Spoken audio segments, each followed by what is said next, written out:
ಸನಾತನ ಸಂಭ್ರಮಕ್ಕೆ ಸ್ವಾಗತ. ಧನಸ್ಸು ರಾಶಿ ಅಂದಾಕ್ಷಣ ಲಾಂಛನ ಅಂದ್ರೆ ಚಿತ್ರ, ಬಿಲ್ಲಿನ ಚಿತ್ರವನ್ನ ಹೊಂದಿರತಕ್ಕಂಥದ್ದು, ಬಿಲ್ಲು ಬಾಣಗಳ ಚಿತ್ರವನ್ನ ಹೊಂದಿರತಕ್ಕಂಥದ್ದು.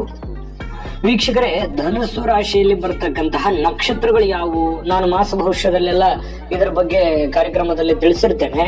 ಆದ್ರೂ ಕೂಡ ಇಲ್ಲಿ ಧನಸ್ಸು ರಾಶಿಯವರ ನಕ್ಷತ್ರಗಳು ಯಾವುವು ಅಂತಂದ್ರೆ, ಮೂಲಾ ನಕ್ಷತ್ರದ 4 ಚರಣಗಳು, ಪೂರ್ವಾಷಾಢ ನಕ್ಷತ್ರದ 4 ಚರಣಗಳು, ಉತ್ತರಾಷಾಢ ನಕ್ಷತ್ರದ 1ನೇ ಚರಣ ಸೇರಿರುವಂತಹ ಧನಸ್ಸು ರಾಶಿ.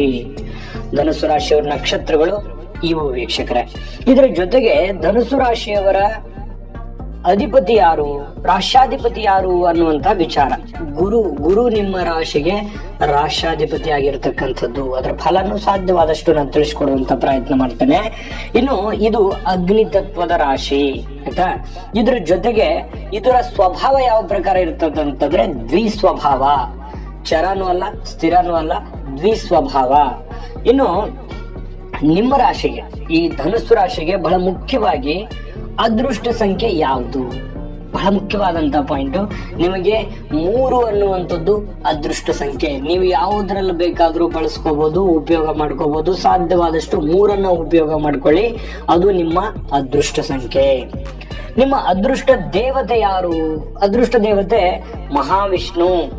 ಮಹಾವಿಷ್ಣುವನ್ನ ಆರಾಧನೆ ಮಾಡ್ತಕ್ಕಂಥದ್ದು. ಗುರುವಿನ ಆರಾಧನೆ ಮಾಡ್ತಕ್ಕಂಥದ್ದು. ಸಾಯಿಬಾಬಾ ಇರ್ಬೋದು, ಮತ್ತೆ ರಾಘವೇಂದ್ರ ಸ್ವಾಮಿ ಇರಬಹುದು. ಈ ಒಂದು ದೇವರ ಆರಾಧನೆ ಮಾಡ್ತಕ್ಕಂಥದ್ದು. ದತ್ತಾತ್ರೇಯ ಸ್ವಾಮಿ ಆಗಿರ್ಬೋದು. ಈ ಒಂದು ದೇವರ ಆರಾಧನೆ ಮಾಡ್ತಕ್ಕಂಥದ್ರಿಂದ ನಿಮ್ಮ ಹಲವಾರು ಸಂಕಷ್ಟಗಳು, ಹಲವಾರು ತೊಂದರೆಗಳಿಗೂ ಕೂಡ ಒಂದು ಪರಿಹಾರ ಅನ್ನುವಂಥದ್ದು ಸಿಗುತ್ತೆ. ಅದೃಷ್ಟ ದೇವತೆಗಳು.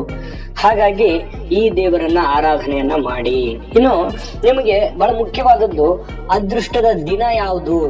ನಿಮಗೆ ಬಹಳ ಉಪಯೋಗವಾಗಿರತಕ್ಕಂತಹ ಅದೃಷ್ಟ ದಿನ ಯಾವುದು ಅಂತಂದ್ರೆ ಗುರುವಾರ, ಭಾನುವಾರವೂ ಕೂಡ.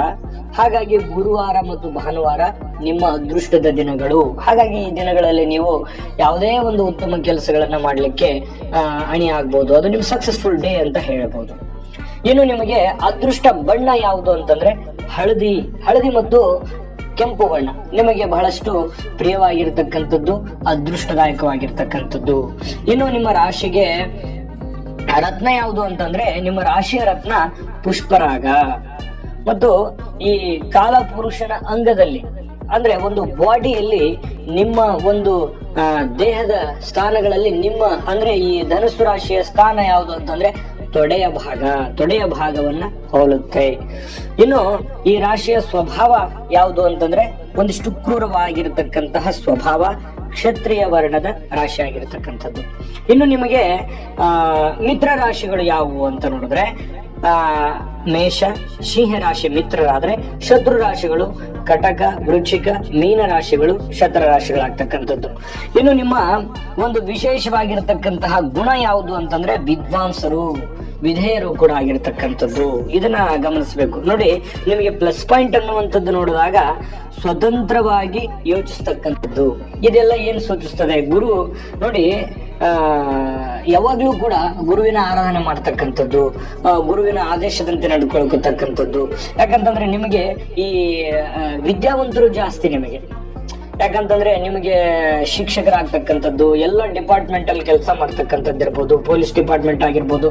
ಅತಿ ಒಂದಿಷ್ಟು ವಿದ್ಯಾವಂತರು, ನ್ಯಾಯವನ್ನ ಪ್ರತಿಪಾದನೆ ಮಾಡ್ತಕ್ಕಂಥದ್ದು. ಮತ್ತೆ ಈ ಬೇರೆಯವರಿಗೆ ಬಹಳಷ್ಟು ಅಡ್ವೈಸ್ ಮಾಡ್ತಕ್ಕಂಥದ್ದು, ನಿಮ್ಮಲ್ಲಿ ಇರ್ತಕ್ಕಂಥ ಬುದ್ಧಿಯನ್ನ ಬೇರೆಯವರಿಗೆ ಜಾಸ್ತಿ ಧಾರೆ ಎರೆಯುವಂಥದ್ದು. ನೀವು ಜಾಸ್ತಿ ಜನರಿಗೆ ಇಂಪ್ರೆಸ್ ಆಗ್ತೀರಿ, ಒಳ್ಳೆ ಮಾರ್ಗದರ್ಶನವನ್ನ ನೀಡ್ತೀರಿ, ನಿಮ್ಮಲ್ಲಿರ್ತಕ್ಕಂಥ ಜ್ಞಾನವನ್ನ ಬೇರೆಯವರಿಗೆ ಹಂಚತಕ್ಕಂಥದ್ದು.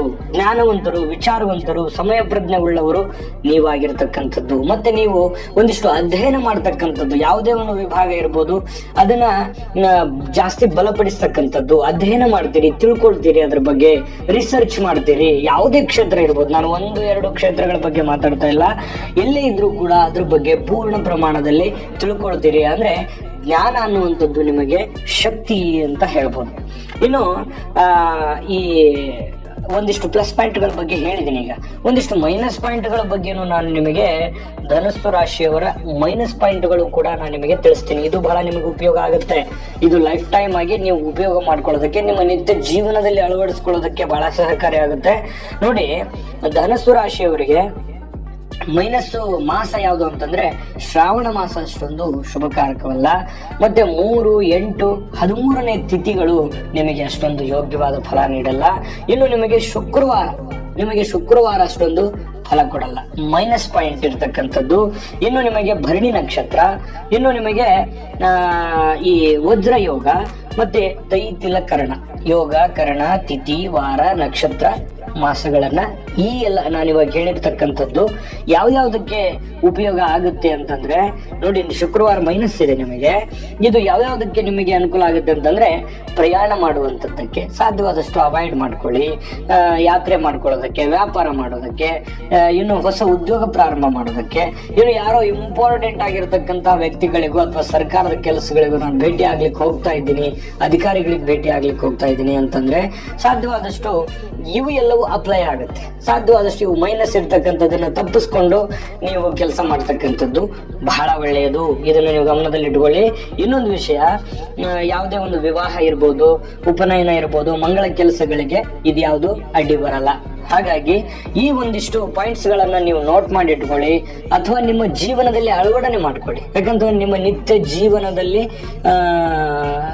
ಉಪಯೋಗ ಮಾಡ್ಕೊಳ್ಳೋಕೆ ಸಹಕಾರಿ ಆಗುತ್ತೆ ಅನ್ನುವಂಥದ್ದು ನಮ್ಮ ವಿಚಾರ. ಹಾಗಾಗಿ ಈ ವಿಡಿಯೋ ಮಾಡಿದ್ದು. ಇನ್ನು ನಿಮ್ಮ ವೈಯಕ್ತಿಕ ಜಾತಕಗಳನ್ನು ನುರಿತು ಜ್ಯೋತಿಷ್ಯರಲ್ಲಿ ಅದರ ಬಗ್ಗೆ ಅಧ್ಯಯನವನ್ನು ಮಾಡಿಸ್ಕೊಂಡು ನಿಮ್ಮ ಜೀವನವನ್ನ ಸುಖಮಯವಾಗಿ ಇಟ್ಕೊಳ್ಳಿ. ವಿಡಿಯೋ ನಿಮಗೆ ಯೂಸ್ ಆಗಿದೆ ಅಲ್ವಾ?